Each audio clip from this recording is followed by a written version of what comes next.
पहला विश्राम तपसा नदी पर करा था और तीसरा सरयू नदी को पार होकर गंगा जी को छोड़कर चले गए महाराज चले केवट कीन बहुत से बुकाई सोजा मन सिंह रोरी कमाई। और वहां जाकर उन्होंने केवट से नाम मांगी और नाम में बैठकर वो गंगा जी पार हो गए महाराज। भोज प्रात बट क्षीर मंगावा जटा मुकुट जन शेष बनावा। और महाराज निषाद महाराज के यहाँ जाकर उन्होंने 14 वर्षों के लिए अपनी जटा बना ली। क्या कहा भैया सुबह? अरे जो यहाँ का युवराज था उसने अपने सर पर जटा बनाई और आप देखते रहे भैया।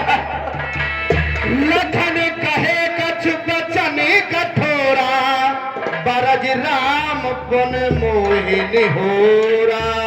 और महाराज लक्ष्मण ने मुझे कुछ कठोर वचन कहे लेकिन प्रभु राम ने मुझे बार बार निज शपथ दिवाई कहब न तात लखन लड़काई।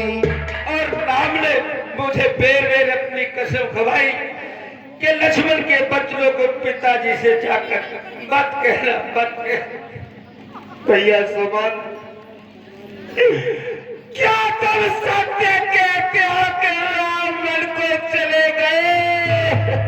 हाँ महाराज। भैया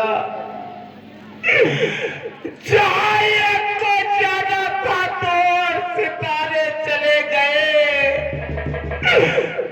जीवन तो क्या नहीं चाहता जब जीवन प्यारे।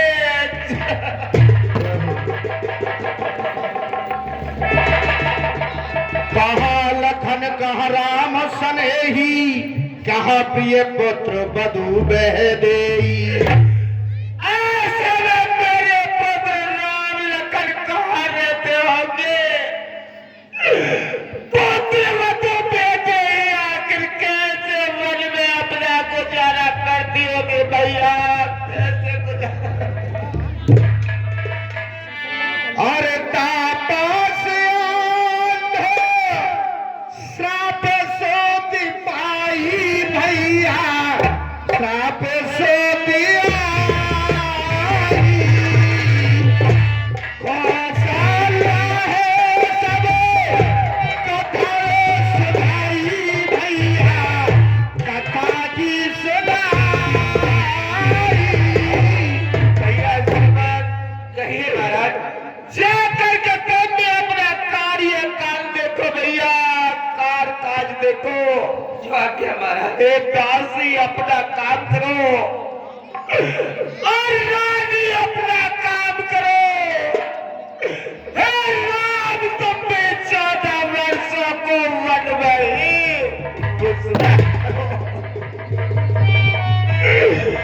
तुम मुझसे प्रीत तोड़ गए मैं तुमसे प्रीत तोड़ता हूँ। अरे तुम छोड़ गए अवधपुरी में ये संसार। तारो तुम भी जुगनू की तरह ये टिमटिमाते रहना। सूर्य को तुम भी महलों के छत पर रो जाते रहना। राम मैं तुम्हारे वियोग को अनर्थ नहीं कर सकता।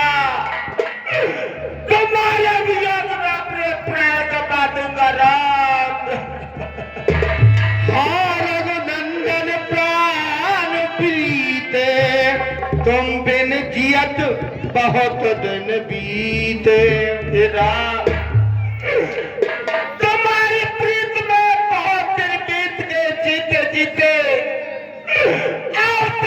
पूरी आंखों को यही आशा थी कि तुम लौट करके आओगे मगर वो आशा खत्म होती चली जा रही है राम। बेटा सरवर